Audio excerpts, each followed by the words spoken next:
Well, Dr. Farrell, we're back talking about the upset of traditional views of history, specifically, or traditional views of natural history, specifically evolution. And I have a question about this idea that the mind, as an example, may be a non-local phenomenon. Okay. So, we've always observed, of course, that, a coroner can locate your brain, but he can't locate your mind, right? Right. Or a doctor can locate your brain, but not your mind. But, traditionally, we've always looked at the mind as the production of biochemical processes. Right. It may not be something that's localized to the brain per se, but it is the product. We've looked at consciousness as the product of the brain's activity. And a more holistic way would be to look at consciousness as a product of bodily activity. So this idea that the mind is not local, does it challenge that? Does it challenge the suggestion that the mind is the product of biologic activity or the activity of the body, or does it not challenge that? It merely questions the locale of the mind or potentially the endurance of the mind after death. In my own opinion, Daniel, I think it questions the whole materialist paradigm fundamentally.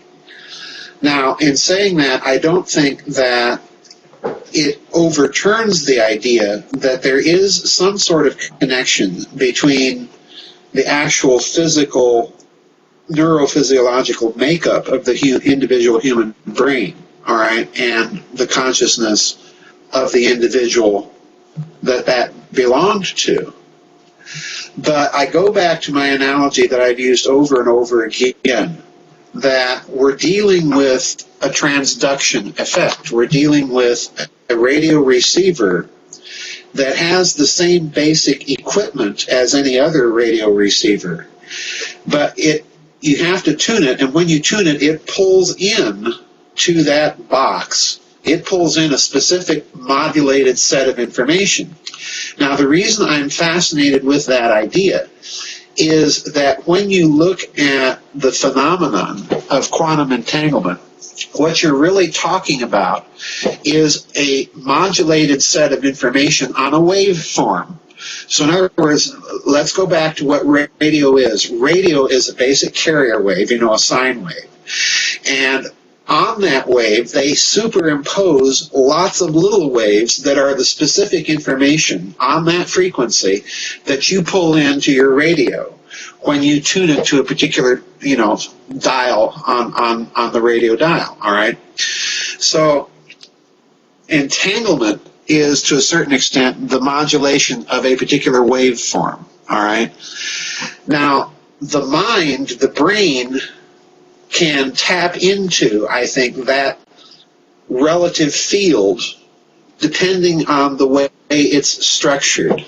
In other words, that structure corresponds to a certain locality, so to speak, of information, or a node, if you want to use data processing analogies, a node of information on a tree that allows you access to that information. And it's interesting when I say data processing, because the other thing that's happening right now as a result of this approach in physics is you now have physicists are talking to computer designers, computer engineers, people that specialize in data processing as their field of expertise, and they're comparing notes and saying, look, we're seeing similar things.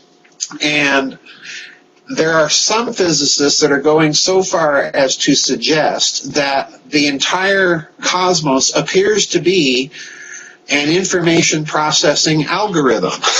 Okay, now that's heavy, I know, but that's exactly what they're saying.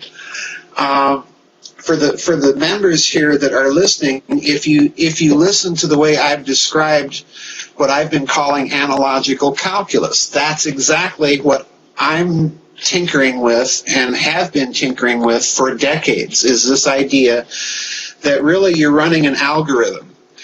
So I think, Daniel, that's an excellent question. And for me to say that the debate is in, that the conclusions are settled, they're not. We're just at the beginning of the debate. But my own personal guess is that this phenomenon is so deep and so profound that it is going to fundamentally alter this basic mechanistic, materialistic machine science that people have in their mind as being the result of biological evolution, Darwin and so on, or conversely the result of that progress in physics from Newton up to Einstein.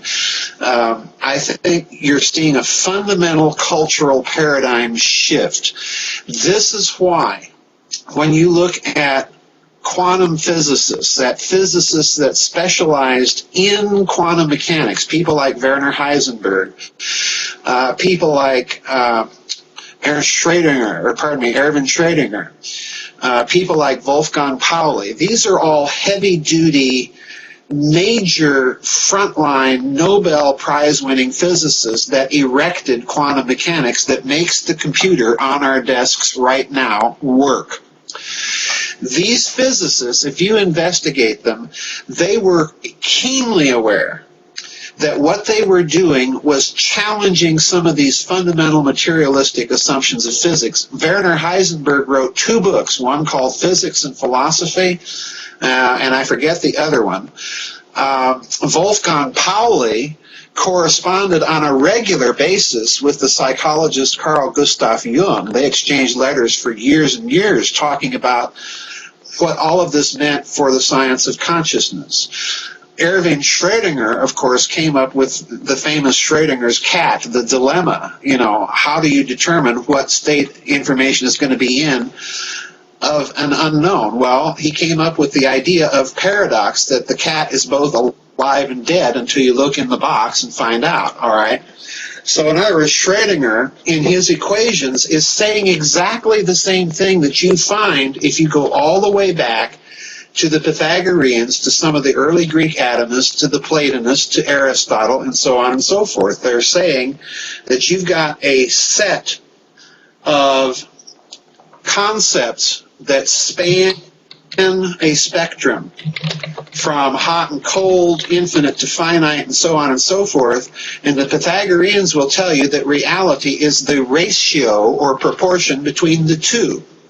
This is exactly, in a certain sense, what modern physics and quantum mechanics has come back to. I hate to ask this at the end of the segment. We may have to switch to the other segment, but and Tesla as well, right? Oh, Tesla, absolutely. Absolutely. Tesla... Oh, okay, now I knew this was going to happen. Let me go ahead and we're going to pause for station identification. We'll come back to Tesla.